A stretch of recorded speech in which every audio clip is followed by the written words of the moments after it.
విశాఖలో cab Gemini development centre GCC ఏర్పాటు చేయాలని సంస్థ సీఈఓ ఐమాన్ ఇజ్జత్ను మంత్రి లోకేష్ కోరారు.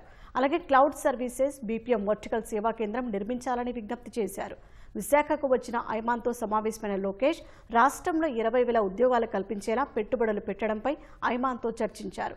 ముఖ్యమంత్రి చంద్రబాబు సారథ్యంలో విశాఖపట్నం ఐటీ డేటా హబ్గా ఎదుగుతోందని లోకేష్ గుర్తు చేశారు.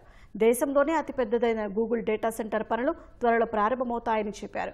ఇప్పటికే కాగ్నిజెంట్, టీసీఎస్ వచ్చిన విషయం ప్రస్తావించారు. మౌలిక సదుపాయాల పరంగా విశాఖకు ఢోకా లేదన్నారు. మరో 3 నెలల్లో భోగాపురం అంతర్జాతీయ విమానాశ్రయం అందుబాటులోకి వస్తుందన్నారు. ఆంధ్రప్రదేశ్ ఎమర్జింగ్ టెక్నాలజీ ల్యాబ్స్ ఏర్పాటుపై ఏపీ వర్సిటీలతో కోడ్ డెవలప్మెంట్ పార్ట్నర్గా వ్యవహరించాలని లోకేష్ ప్రతిపాదించారు.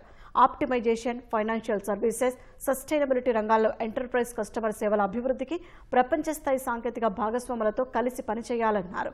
ఆంధ్రప్రదేశ్ క్వాంటమ్ వ్యాలీ అభివృద్ధికి సహకారం కోరారు. భారత్లో 13 నగరాల సంస్థ కార్యకలాపాలు కొనసాగుతున్నట్లు చెప్పిన ఐమాన్ ఆంధ్రప్రదేశ్ ప్రభుత్వ ప్రతిపాదనలను పరిశీలిస్తామని హామీ ఇచ్చారు. ఐమాన్ వెంట Capgemini India CEO Sanjay Chalke, WNS global CEO Keshav Murugesh ఉన్నారు.